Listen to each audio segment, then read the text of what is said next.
Next piece I want to move on to. Don't know if you've seen it. This is on our website. This is a dashboard. This is one of the three dashboards that I ever talked about seriously. Well, two dashboards, one trash board. That was the. This is not the trash board. This is the dashboard.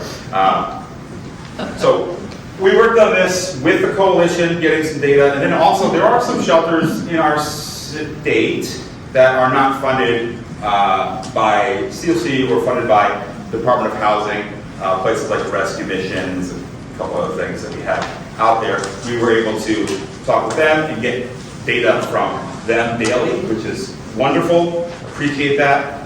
What this dashboard shows on a daily basis, this is yesterday's, we update this every day, Monday through Friday. What this shows is unutilized shelter beds in our system. This is not meant to be a tool that we use for people to, look at it and say, oh, there's a bed here, I'm going there. This is really kind of just giving everybody who's out there publicly like an idea of what we have going on. It also serves a purpose for us of, if you look at this, it gives us immediate questions to ask. How are there 81 unutilized shelter beds in our system last night, right? So we have to, and this is part of what this group will be talking about in the future and working on along with the COC board. Is this an access issue, right? That's a potential. Is this that it's hard for people to access shelter, right? Are there barriers that we can work on to eliminate? Is this a data issue? Is this just that providers who are operating shelters are not updating data in our HMIS system? These things are possible, but we need to have those conversations and figure that out. And we will be having those conversations in depth to figure that out. I will note too, you'll notice that on this, we have individual shelters on the left and then family shelters on the right. Family shelters are a bit different than individual shelters in that we look at unutilized units instead of beds, right? An emergency shelter that serves families may have, let's pretend they have two units available, 2 rooms available, and there's one of the units has 2 beds in it, one of them has 3 in it. A family, depending on the size, may utilize 2 of those units, may utilize 1, which inevitably will leave a bed potentially open. So when we report family shelter capacity, we do focus on units and not beds. But encourage you all to take a look at this dashboard on our website. Yes. Okay. I love questions, yes. So this is really exciting, and I have not been to your website to look at it, and I certainly will. I'm wondering if you are able to tell us what the notes say, just because it's really It is really I'm curious about what sure. it is. So the one, you can read that one? Yes. The notes, okay, sure. Guess what? My eyes are terrible also. Do you have a copy? Bigger version of that? I can read it. Yeah, my work has possibly The top note includes state-funded shelters and certain non-state-funded shelters that are currently known to the Department of Domestic Violence Shelter.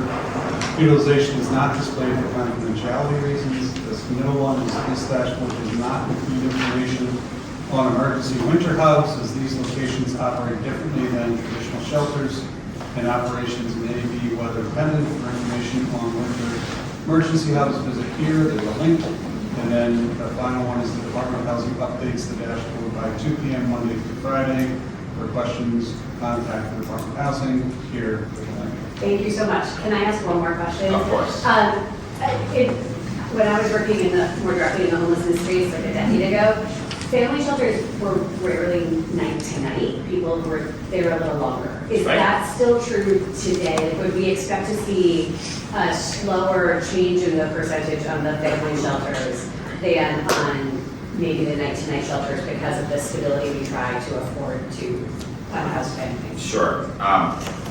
Actually, our entire system right now does not run night to night. Okay. Once the bed is yours or a unit for family is yours, you are there until you are not, Thank you. whether someone gives it up or they are housed. That's the goal, is to house everybody. So Yes, we don't run anything that, the only exception would be the Providence Rescue Mission, which we don't fund, that is a night-to-night shelter. We do have their data every day included in this. So that number of total shelter beds of 15, 14 includes our non-state funded stuff, Providence Rescue Mission, includes our state funded shelters.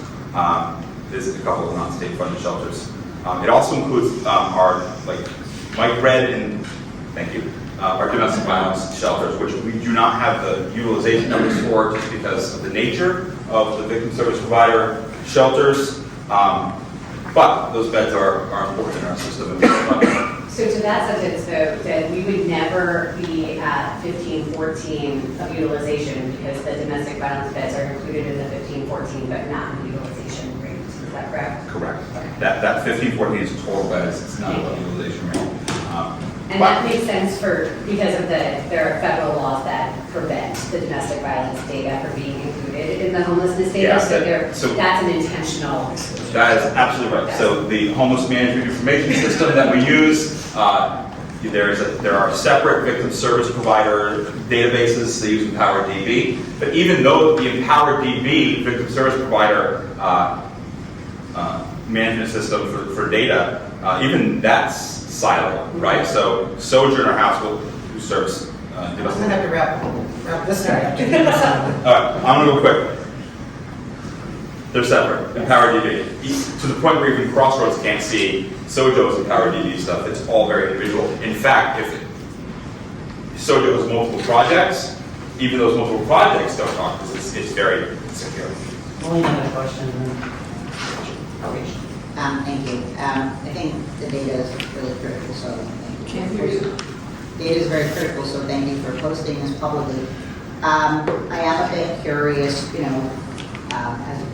as a person who is inside the sector, I think there's lots of footnotes that are not footnoted that I'm aware of, and the public at large who might read this will not know the unknown footnotes. So I'm curious about, somebody reading something like 27, Project A 27A, only at 53.3% utilization.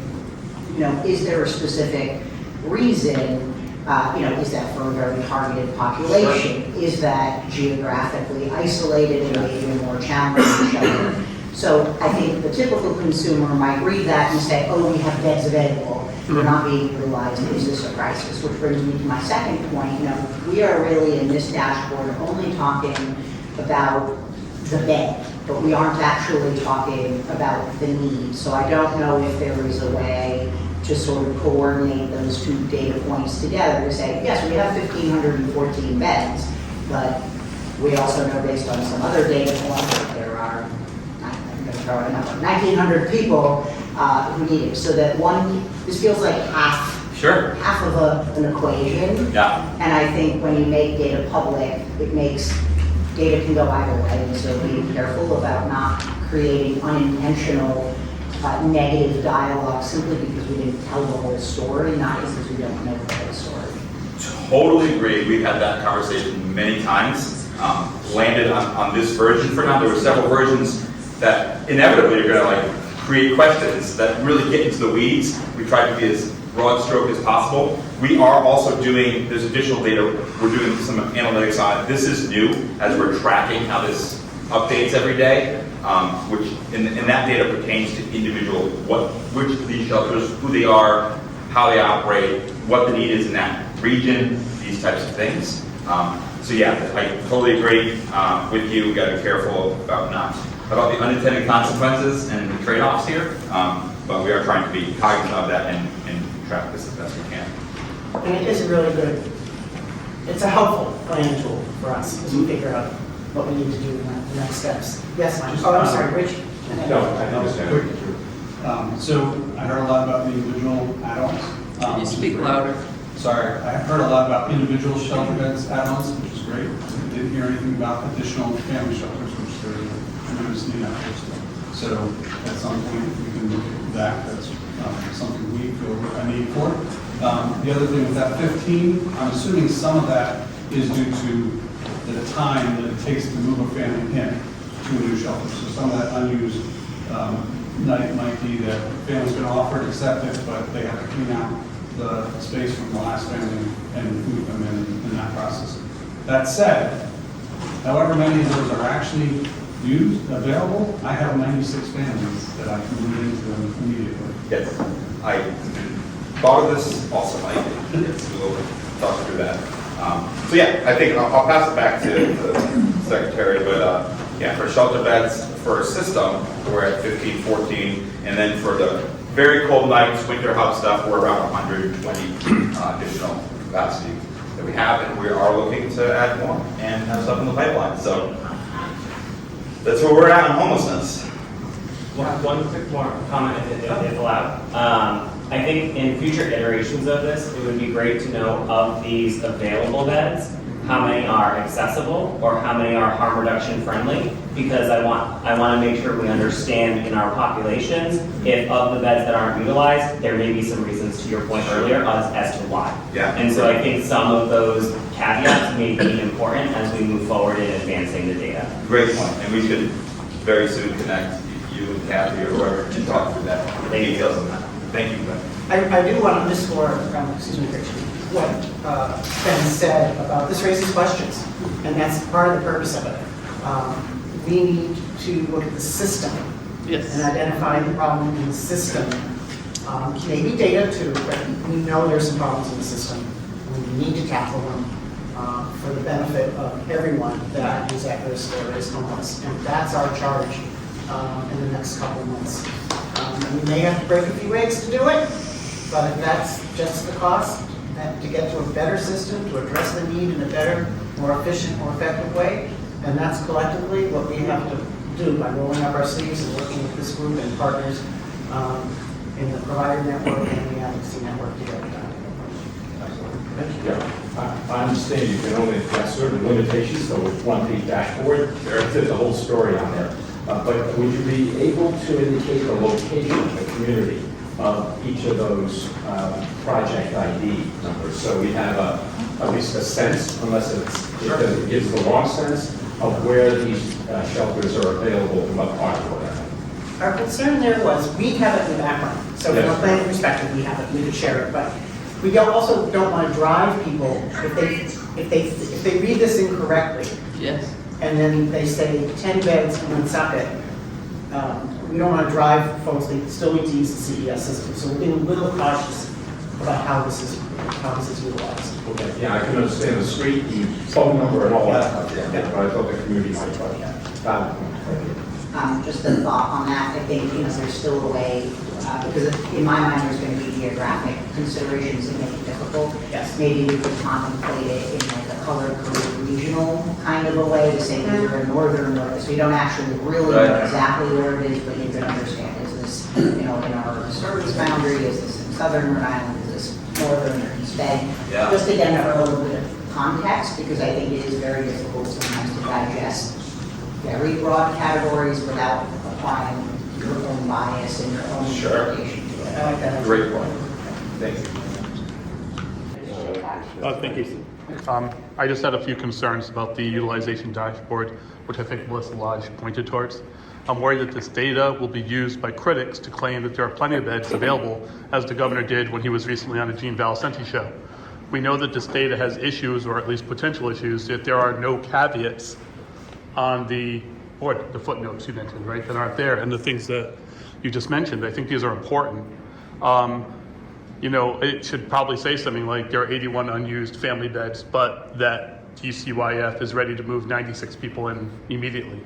It doesn't say that, right? So I don't think there's enough information on there, and I think you're going to hear conservative talk radio use this dashboard as a way to attack the efforts that are going on to combat homelessness, and that's not what I think we want to do. I also want to say that Secretary Goddard, you said we know there are problems with the system, but we don't necessarily totally know that. We suspect there are problems in the system, and we know that there are things we can do better, but we also know that there's not enough beds, which I think is the bigger issue.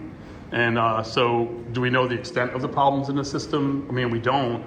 So I'd say that we're being a little premature in saying we know that there are problems in the system, because really the problem is shortage. That's all I have to say. Thank you.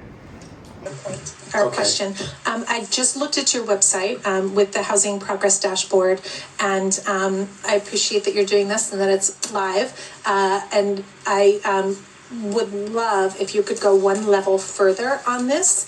That way we could see specifically like where the beds are and such. That way, you know, we can understand better where they're located and such. I will tell you about the discussion on that point, Representative. Because this is not used to place people, we were concerned that some folks might look at it that way, and if we put the location, we could be steering people with false hope that if they go to place X, they're gonna find a bed. So we can continue to talk about it, but we did think about it, and that was our thinking there. Okay, even if we could do something broadly speaking, like, you know, It was actually Warwick suggested or- today at the Housing Resource Commission, not housing, the homelessness, I'm so tired, I'm sorry, Interagency Council on Homelessness, that maybe we can do a code for region. okay.